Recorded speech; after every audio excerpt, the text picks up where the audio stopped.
Here's what nobody tells you about saving $50,000. You work toward that number for years. You skip things. You say no to things. You watch it climb from $12,000 to $19,000 to $31,000.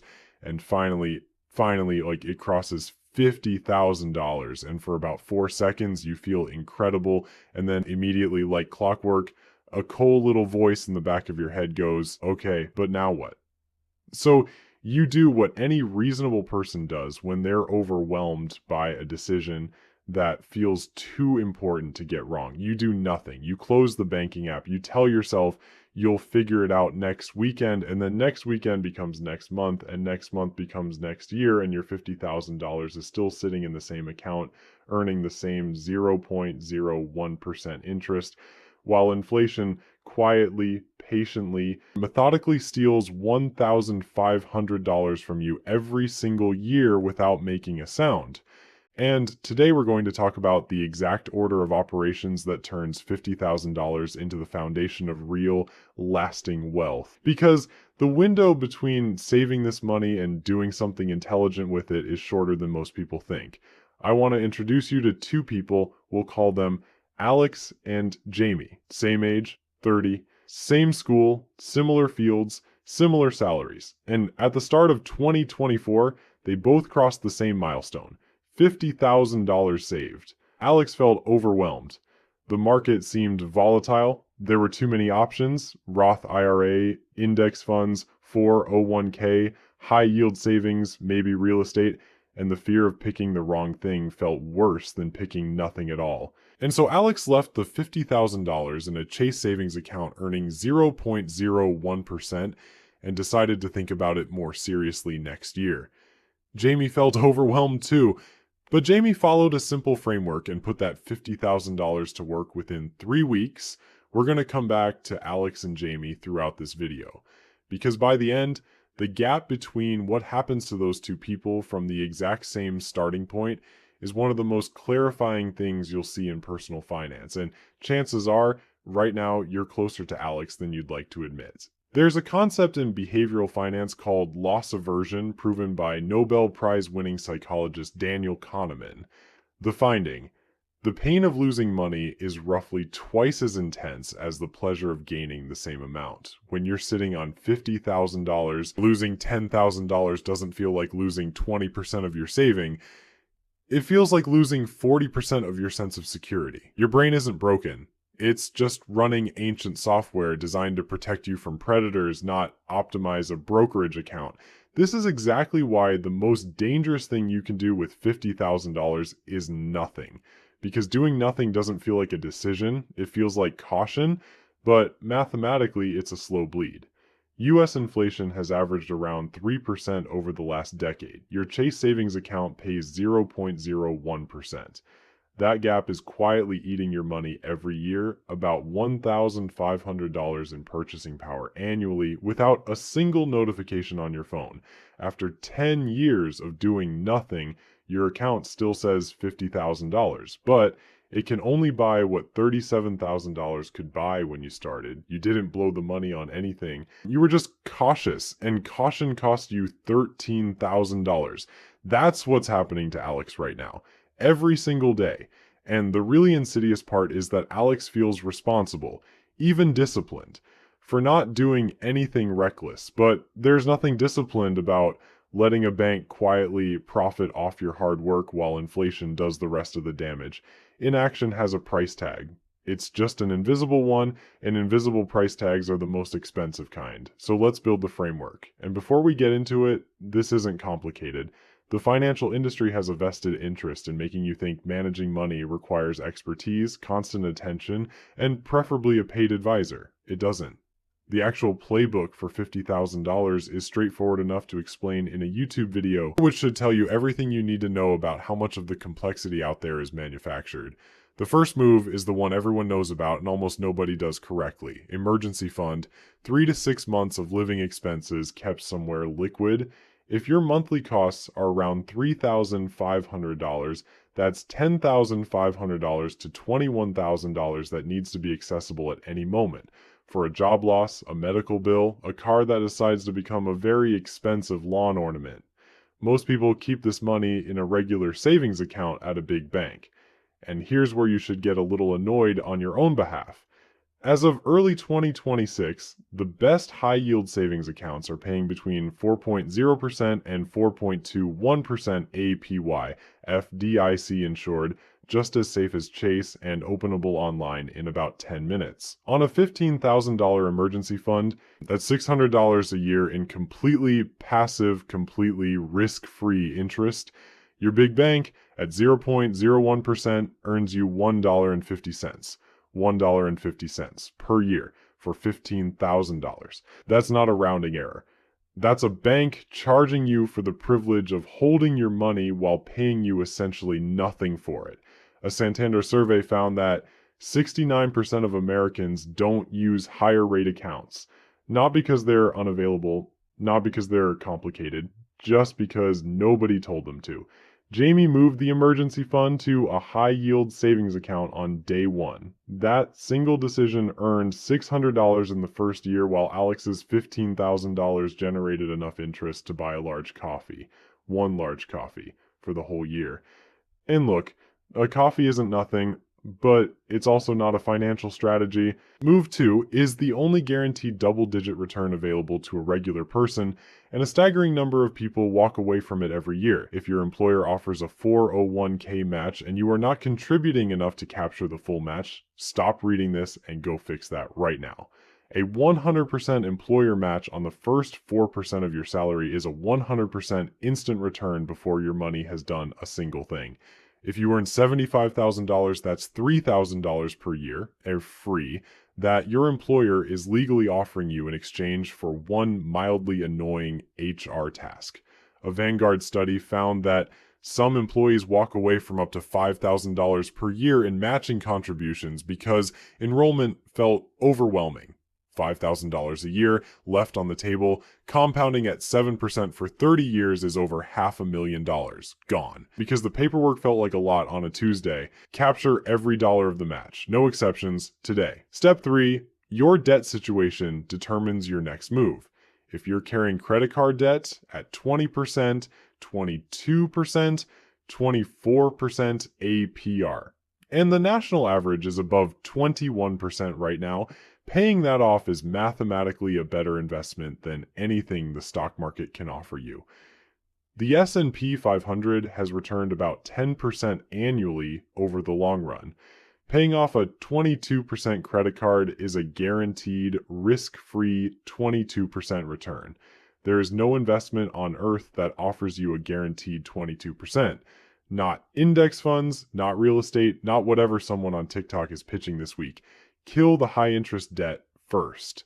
Student loans in the 5 to 7% range are a genuine judgment call. Under 5%, prioritize investing. Above 7%, prioritize payoff. Between 5% and 7%, pick whichever one you can actually stick to. Because the best financial plan is the one you don't abandon 8 months in when you get tired of it. And if you're sitting there with no high-interest debt at all, congratulations. You get to skip this step entirely and move straight to the part where your money starts compounding. Step 4 is where $50,000 starts doing something genuinely remarkable, and it involves a tax benefit that the government is, for once in its life, being almost embarrassingly generous about, the Roth IRA. In 2026, you can contribute $7,500. You put in after-tax dollars. Everything grows completely tax-free. And when you pull it out in retirement, you owe the government nothing.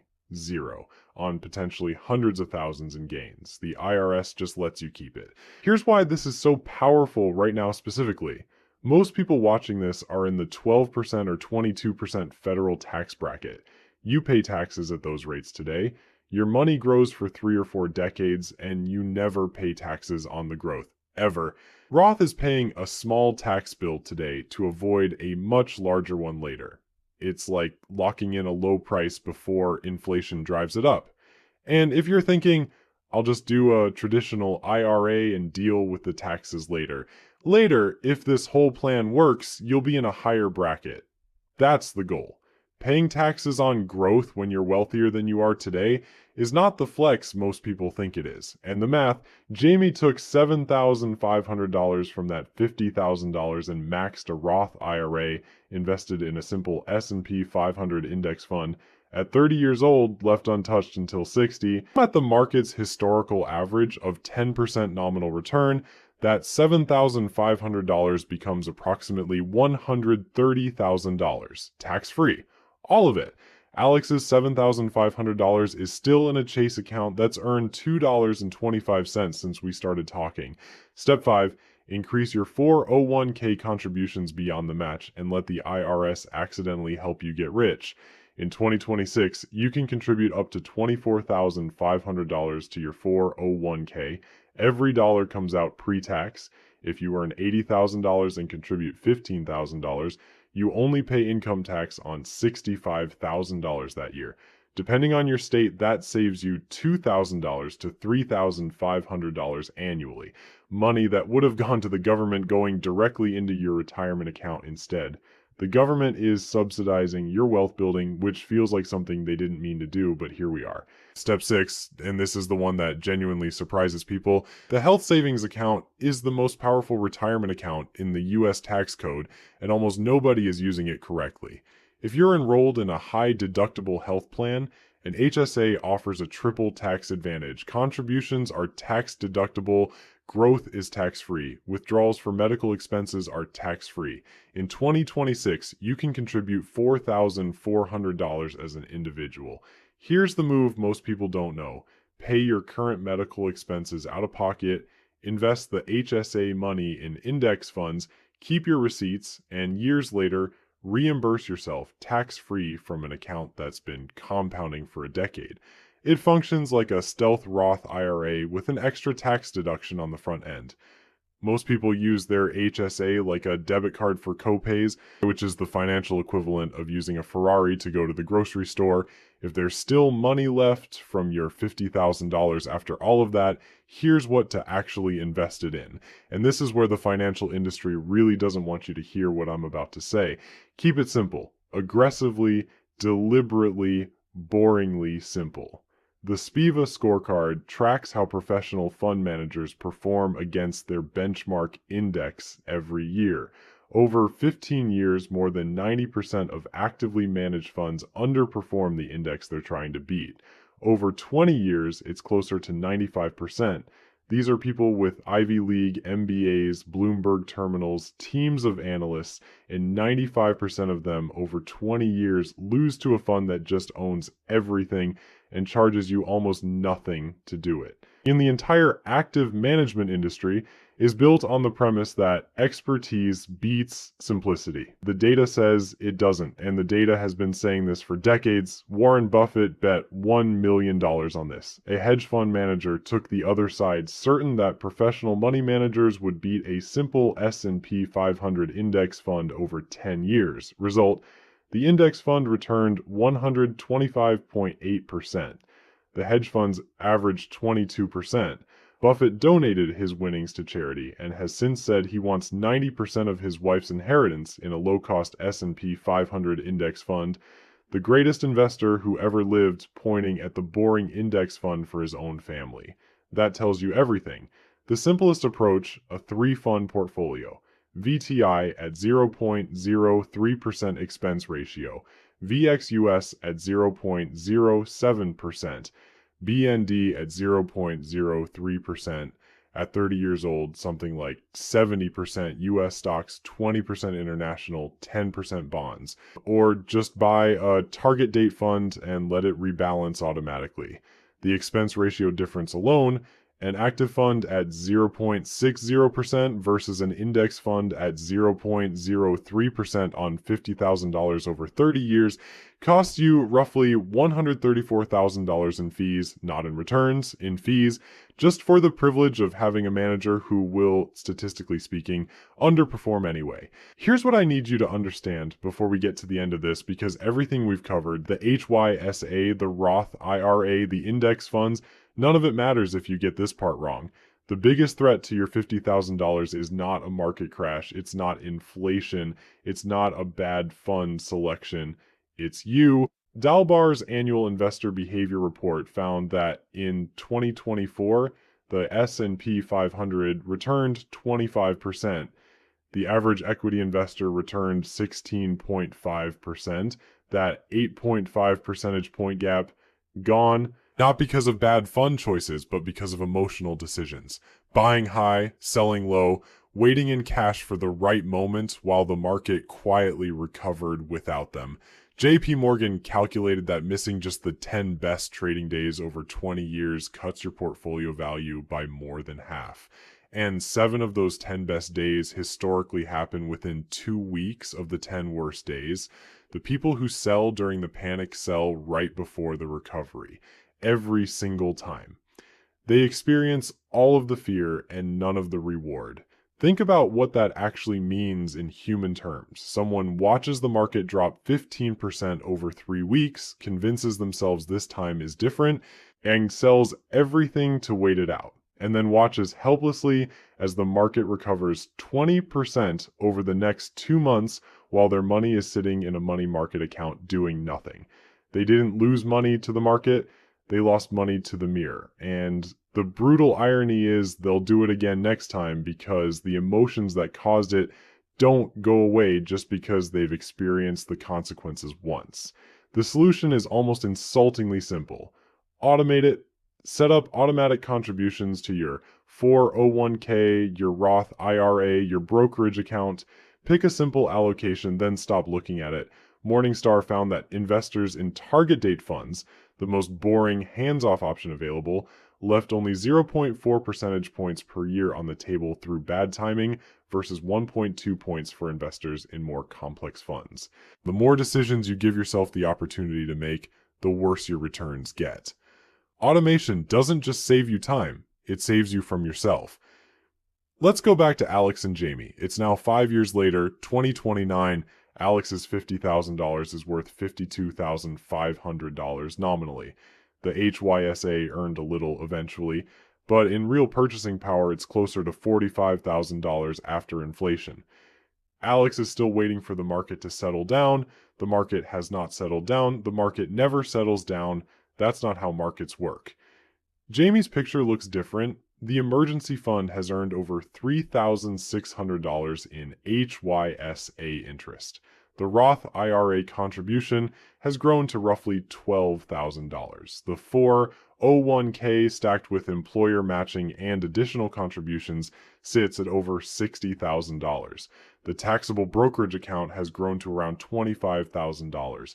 Jamie's $50,000 has become, to cross all accounts, something closer to $100,000 without a single risky bet, without a side hustle, without any special knowledge, just a framework, executed once, then automated, same starting line. 5 years, one of them doubled their money, the other one is still thinking about it. And here's the thing that makes this genuinely uncomfortable to sit with. Alex is not stupid. Alex is not lazy. Alex is just a perfectly normal person who let the fear of doing the wrong thing talk them out of doing anything at all. And that is statistically the most common financial mistake made by people who have already done the genuinely hard work of saving money in the first place. Charlie Munger spent decades studying what separates people who build wealth from people who don't. And his most famous observation about this exact stage of the journey was blunt. The first $100,000 is a bitch, but you gotta do it. You're halfway there. Once you hit $100,000 invested, the math starts working for you. At 7% annual returns, that's $7,000 per year in passive gains without you lifting a finger. The second $100,000 arrives faster than the first. The third, faster than the second. That's not motivational language. That's just compound interest doing what compound interest does when you stop interrupting it. The people who turn $50,000 into $500,000 are not smarter than Alex. They didn't get lucky on a stock pick.